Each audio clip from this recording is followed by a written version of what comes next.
there is no need for you, absolutely no need for you to start a whole new semester, a whole new term, a whole new academic year with no goals. Like, what are you doing?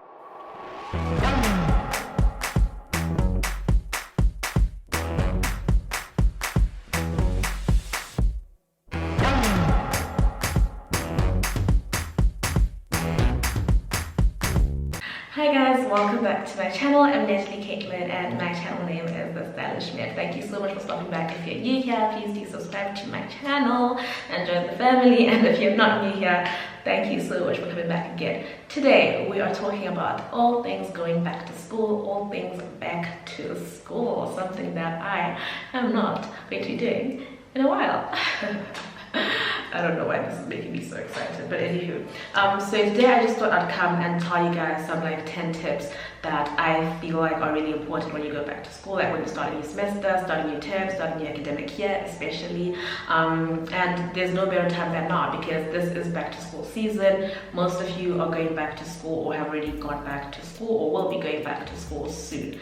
And so yeah, I thought I'd come and tell you guys my 10 tips on how to get started, the proper way to get started. I mean, not that there is a wrong, actually no, there definitely is a wrong way, but yeah, my advice, my tips basically on how to start your semester so that you can have a good semester. Number one, set some goals.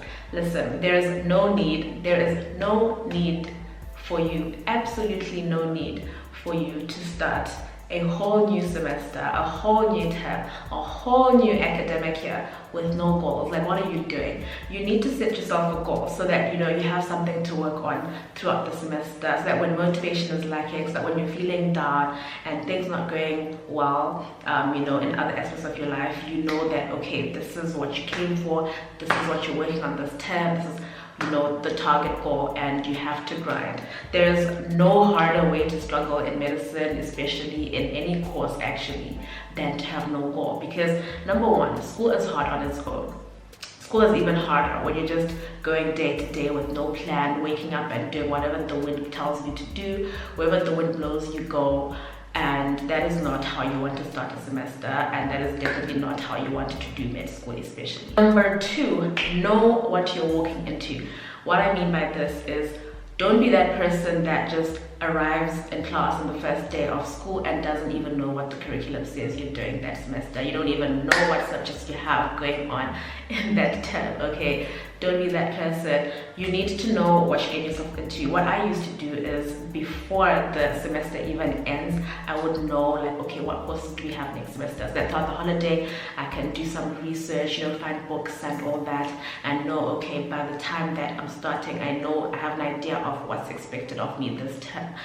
You're not going to know what's expected of you if you don't even know what you're doing in that term that's coming. Do you know what I'm trying to say? Like, know that this term I have maths, biochem. Know that this term I have anatomy, physiology, biochemistry, microbiology. Know that this semester I have no classes, I just have hospital. Like, know what you're walking into. Know what the semester that you're walking into entails, what it's bringing. And why this is important is because it helps you plan ahead. You don't just want to start, you know, planning your life while you're already, you know, doing life. You want to know, okay, if this is what I have coming towards me, then you can start, you know, picturing. You don't have to like do like a specific plan, but you just start picturing what your life is going to look like, and by the time it gets there, it's not as stressful as you know, before. Because I know for a fact, if you just go to school on the first day, they tell you you have 10 courses this semester, you're going to be shocked. You're going to be like, what?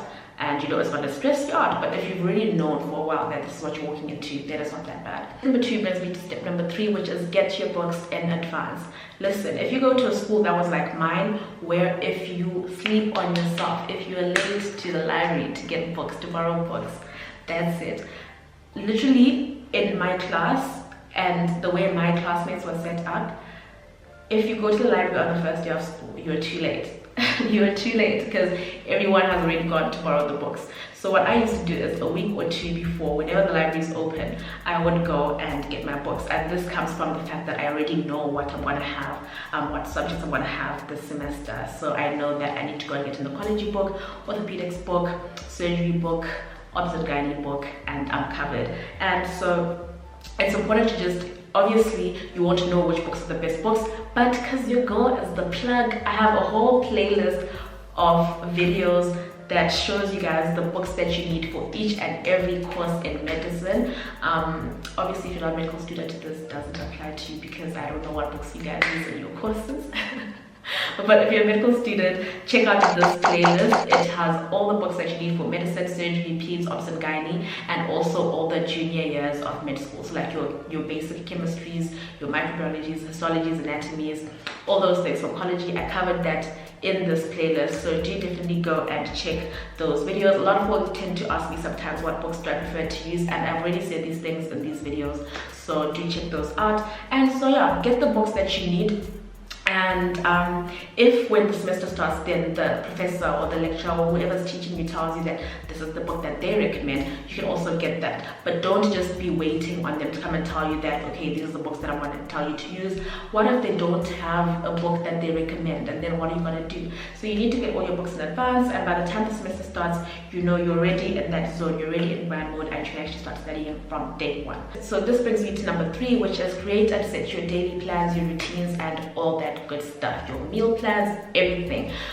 Before you start the semester, at least a week before, or maybe just the weekend before you start the new semester, you need to start thinking of, okay, what is my semester going to look like? What am I going to be doing in my free time? What am I going to be doing after school? When am I going to be having my study sessions? When am I going to be having my chill sessions? When am I going to be going to the library? When am I going to be going to the gym? When am I going to be, going shopping? What am I going to be eating this term? What am I going to be wearing this term?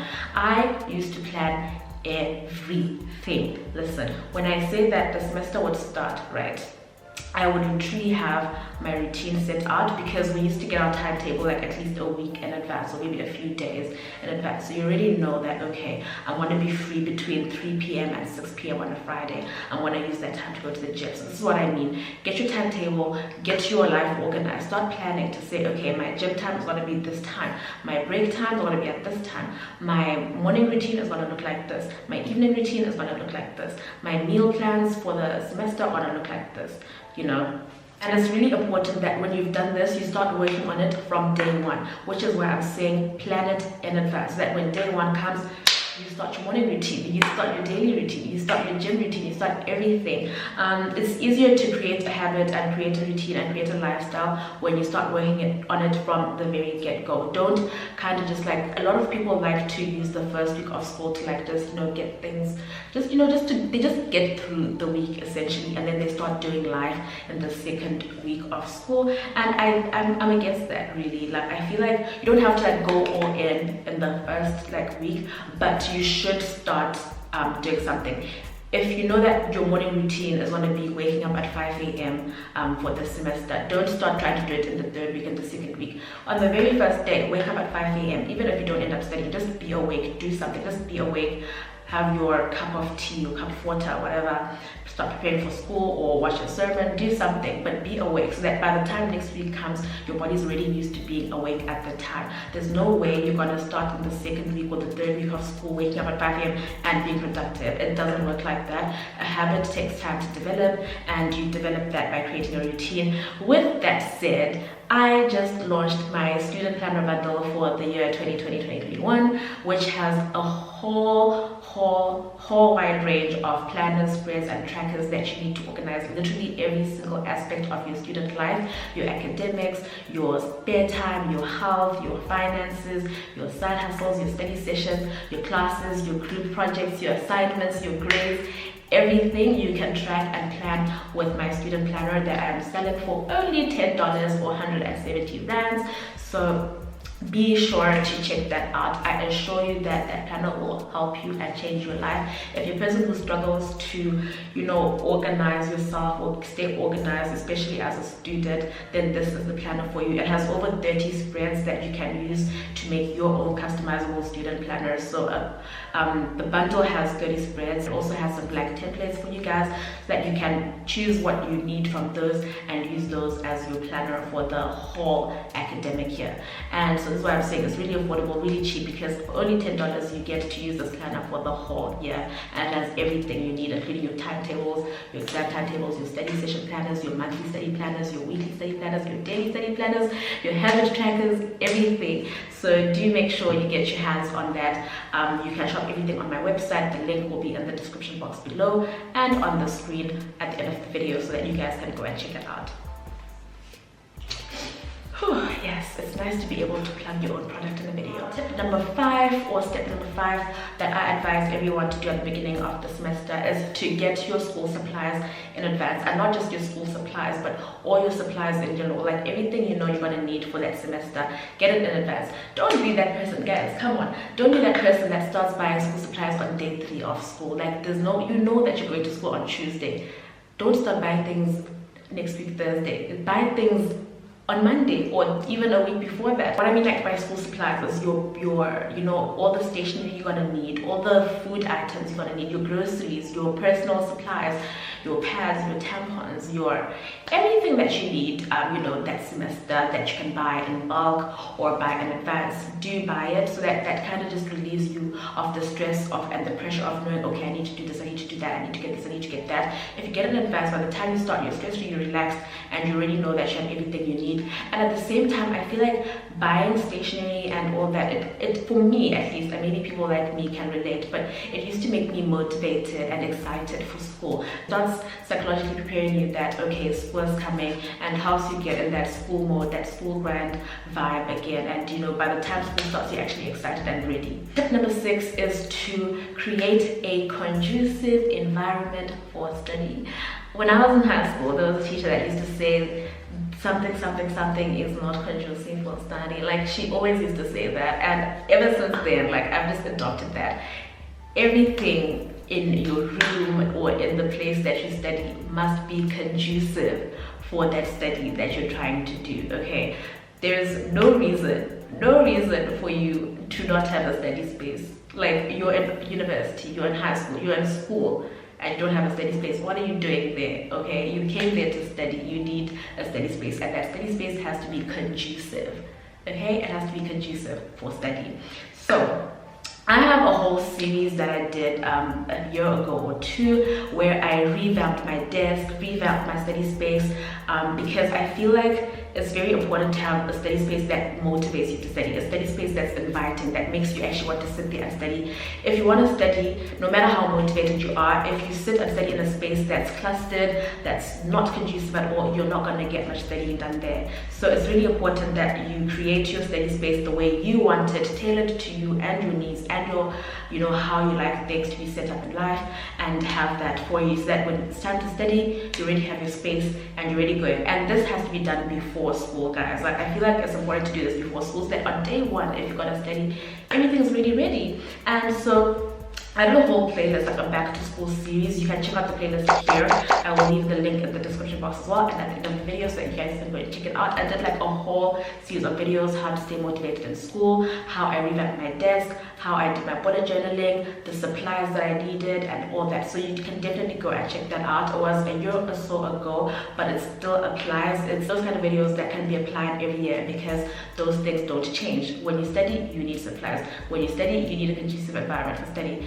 Step number 7, clean out your house, your closet, and everything that needs to be cleaned out. There's no need. I feel like I want to get tired of saying there is no need. There is no need. There is no reason for you to start a new semester, a new academic year, a new term in a dirty house, in a dirty room, with a dirty closet, with clothes from winter when we're starting summer, or with clothes from spring when we're entering autumn. Like, clean out your stuff and get everything that you need to get organized. What I used to do is I would do a whole deep cleaning of my apartment, of my room. Everything in my house would get cleaned like a few days or a week before the semester starts, and then I'd start like preparing the house, you know, getting things clean and tidy and organized, you know, arranging my new supplies and putting them where they need to go. And then what I also used to do with my closet is I would literally, because we had 2 semesters, we had the autumn semester and then the spring semester.